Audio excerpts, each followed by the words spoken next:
পার্থ চট্টোপাধ্যায় যেই গন্ডগোলটায় যুক্ত, এটা দলের কাছে অনেক আগে থেকে খবর ছিল। বলছো কি? পার্থ চট্টোপাধ্যায় তিনি বা তার নাম করে কেউ কেউ টাকা তুলছেন, এটা তার অনেক আগে থেকে এটা দলের কাছে খবর ছিল। এটা 2021-এর ভোটের আগে থেকে খবর ছিল।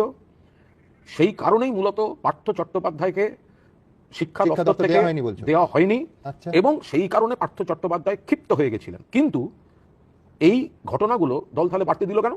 এই যে না, তুমি এখনো যা বলেছো সেটাই যথেষ্ট। তার কারণ হচ্ছে এই এত বড় শিক্ষা দুর্নীতি, যার জন্য আজকে 26,000 ছেলে মেয়ের চাকরি চলে গেছে, এত বড় শিক্ষা দুর্নীতি যার পেছনে কয়েকশো কোটি টাকার লেনদেন হয়েছে, সেই খবর আগাম দলের কাছে ছিল এবং 2021-এর নির্বাচনের আগে থেকে তো মারাত্মক। আমি তোমার আরেকটা কথা বলছি, নামটা বলবো না। আমি তখন জেলে, আমি জেলে বসে আছি, প্রেসিডেন্সি জেলে। বেশ, এক অফিসার আর একজন মানে অর্ডারকে নিয়ে এলেন। তো অর্ডারকে নিয়ে এলেন কি না, শিক্ষকের চাকরি হচ্ছে, তোমার একটা হেল্প করে দিতে হবে। তৃণমূলের এক নামকরা নেতা 7.5 লক্ষ টাকা চেয়েছেন, আমি 5 লাখ জোগাড় করতে পেরেছি, আমার আত্মীয়।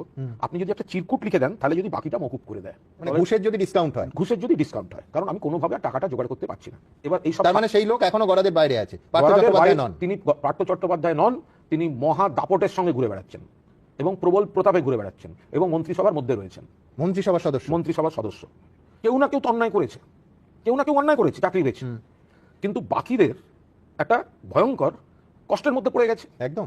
আমার কোথাও মনে হচ্ছে বিরোধীরা জট পাকিয়েছে, অমুক হয়েছে তমুক হয়েছে, সব ঠিক, কিন্তু চুরি ডাকাতি যখন এখান থেকে হয়ে লন্ডভন্ডটা হয়েছে, আমাদের কোনো ব্যক্তি, তারা প্রশাসনে থাকুন বা কোনো ডিপার্টমেন্টে থাকুন, এসএসসি হোক বা এসএসসির অভিভাবকরা হোক, তারা যদি একটু সদিচ্ছা দেখিয়ে এই ছেলেমেয়েগুলির সঙ্গে বসতেন, আজ এই প্রবলেম সলভ হয়ে যেত। 13 থেকে 16-র মধ্যে তুমি জেলের মধ্যে বসে তোমার ঘুষের ডিসকাউন্টের অ্যাপিল পাচ্ছ, অর্থাৎ তখন এই বেআইনি পথে সমস্ত রিক্রুটমেন্ট অর্থাৎ ঘুষ নিয়ে চাকরি দেওয়ার যে ট্রেন্ডটা, সেটা শুরু হয়ে গেছে। এবং তাতে একেবারে রাজ্যের মন্ত্রী যুক্ত, যিনি এখনো রাজ্যের মন্ত্রী আছেন, এখনো রাজ্যের মন্ত্রী, সম্ভবত 16 সালটা এখনো তিনি রাজ্যের মন্ত্রী।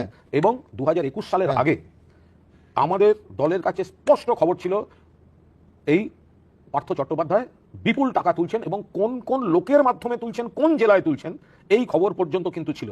কিন্তু এর কোনো প্রশাসনিক বা অন্য কোনো ব্যবস্থা হয়নি।